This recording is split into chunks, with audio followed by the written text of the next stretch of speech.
Nuclear talks, factional infighting in Tehran, and miscalculations in Washington, D.C.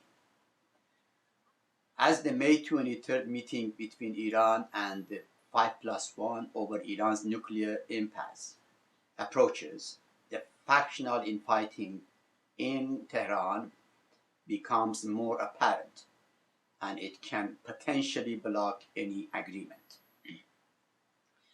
The story began with publication of a front-page article in the Iran newspaper on May 2nd, entitled, quote-unquote, deceptive operations.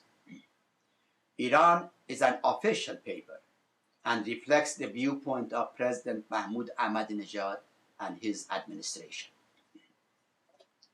The article says that, quote, while the Islamic Republic has constantly maintained that Western sanctions have no impact on Iran's living standards, some officials involved in the foreign policy and members of the majles, the parliament, have adopted an unexplainable position by constantly talking about Iran's expectation that the sanctions be removed, end of quote.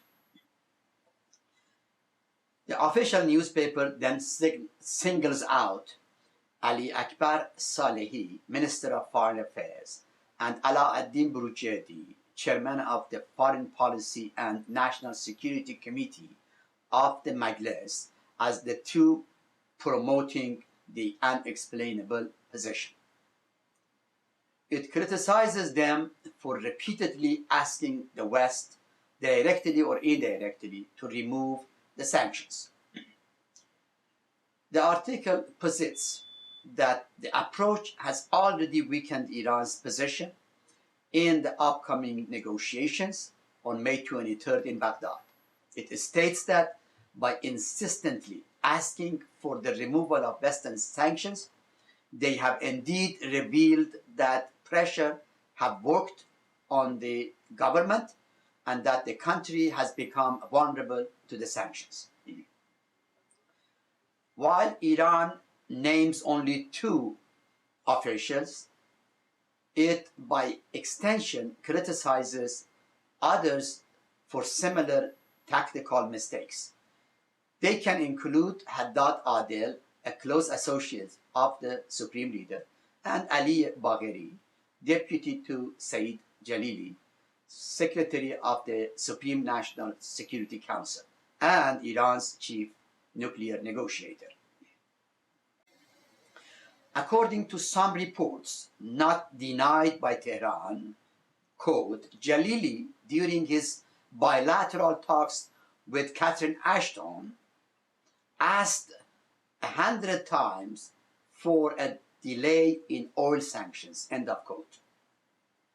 Iran's article sparked a harsh response from Ahmadinejad's enemies. Bastard, a site close to Mohsen Rezai, Secretary of the Expediency Council, wrote, quote, just before the Istanbul talks, Ahmadinejad unexpectedly visited Abu Musa Island, intensifying tension with the Arab countries. Yet, in the past years, he traveled to the Persian Gulf countries several times, including the UAE, and granted them many diplomatic concessions, end of quote. The UAE is disputing Iran's ownership of the island.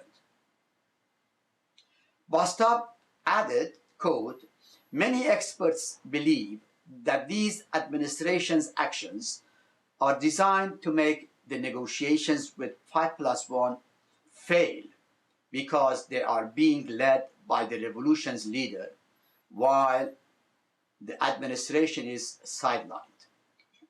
Being aware of the nizam's, that is the system's, determination to resolve tension-creating issues, the Western and Arab governments did not take the administration's move seriously. Therefore, Istanbul talks ended successfully and set out grounds for Baghdad talks, end of quote.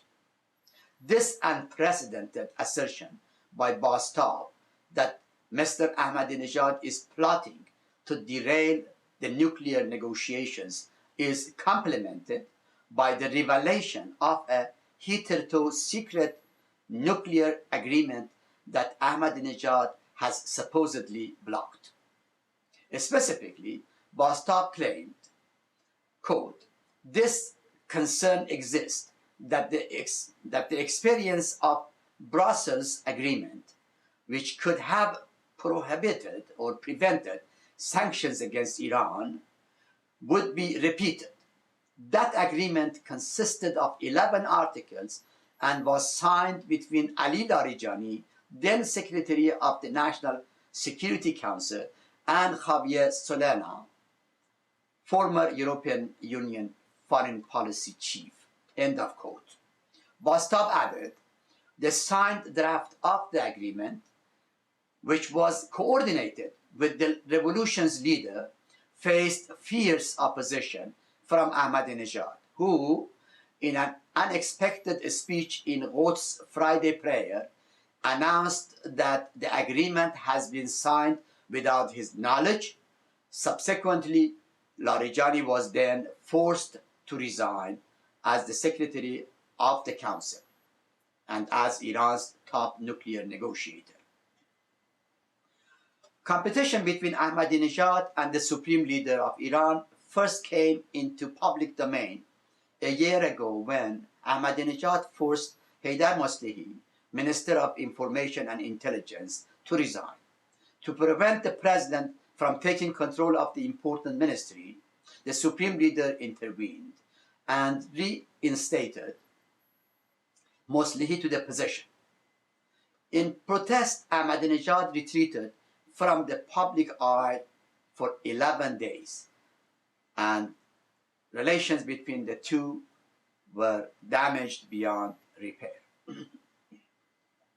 Now, in the midst of historic negotiations over Iran's nuclear impasse, Iran's leader faces a tough situation. Ahmadinejad's record over the last several years indicates that he is not controllable even by the Supreme Leader.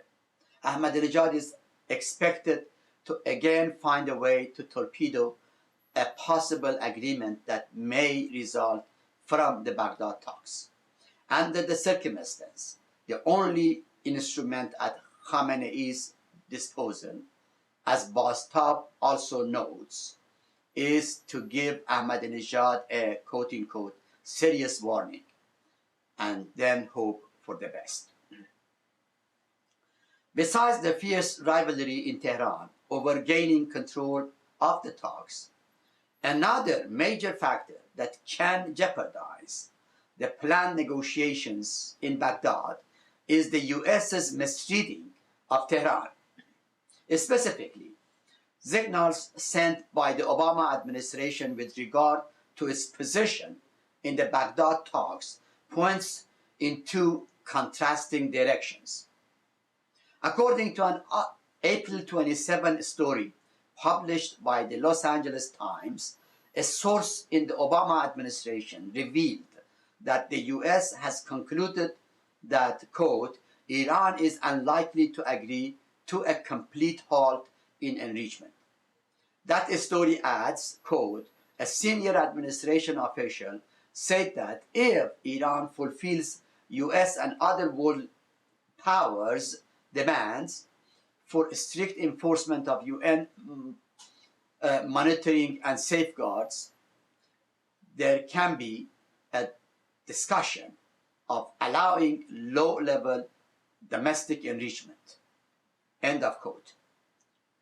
Though this approach will face practical difficulties, it is realistic and offers a solid base for the continuation of negotiations for mutual compromises. However, if the demands from 5+1 were to include unrestricted access to Iran's secret military sites or interview with the country's key nuclear scientists, Iran will sure walk away again, and an opportunity for reconciliation will be lost. Some other signals point in the opposite direction. For instance, Victoria Nuland, the US State Department spokesperson, in response to the Los Angeles Times story, affirmed that the US position, quote unquote, remains as it has been, end of quote, and that the Obama administration wants, quote, to see Iran live up to its international obligations, including the suspension of uranium enrichment, end of quote, as demanded by several UN resolutions. Ms. Noland's statements might just reflect the US tactic to keep pressure on Iran and maintain a strong position ahead of the Baghdad talks. If so, then there is hope for the upcoming negotiations. However, it is also possible that the statements are indicative of the administration's overconfidence caused by high-ranking Iranian leaders repeatedly demanding the removal of the sanctions. If the latter explanations holds true, then the US is misreading Tehran and the negotiations would undoubtedly fail, leaving war the only remaining option. The danger of a US miscalculation becomes apparent if it is noted that for the first time, Saeed Jalili, Iran's top negotiator, is representing not just Iran, but the supreme leader as well. Indeed, his new appointment letter as Iran's negotiator also identifies him as the personal representative of the supreme leader. In this context, any demand that would be considered humiliating and disrespectful of Iran's national pride would have no choice for success. Khamenei has relentlessly linked the nuclear issue to Izzat Milli, national dignity. For example, in a speech to nuclear scientists, he said, quote, "They, that is the arrogant powers, tried to discourage our nation on many occasions. They tried to convince our people that they were incompetent. You cannot make progress. Yet, every scientific advance is a testimony to the competence of our nation. Your work instilled a sense of national dignity into this nation and this country." End of quote. Disregarding Iran's sense of dignity and pride, Western policymakers and analysts alike believe that Khamenei is now in a tough position and will accept full suspension of uranium enrichment. They do not realize that accepting such a defeat would be the beginning of the end of his authority and stature among his followers, not to speak of the general public, as a symbol of resistance against the, quote, global arrogance. Now that Mr. Jalili is also negotiating for the supreme leader, his failure in the negotiations will make the Ayatollah to adopt a more radical position. First, because the failure will cause an intensification of the crippling sanctions, making Khamenei seem defeated in his struggle against the arrogant powers. And second, because the failure would present Ahmadinejad with an opportunity to challenge the leader's soft approach. Ahmadinejad has constantly boasted that on the nuclear issue, Iran must deal with the West from a position of strength. The Ayatollah cannot afford to lose these battles. For these two reasons, following the failure of the negotiations, inaction is not an option for Iran's supreme leader. He has to demonstrate his resolve and bravery to overcome the challenges he will come to face.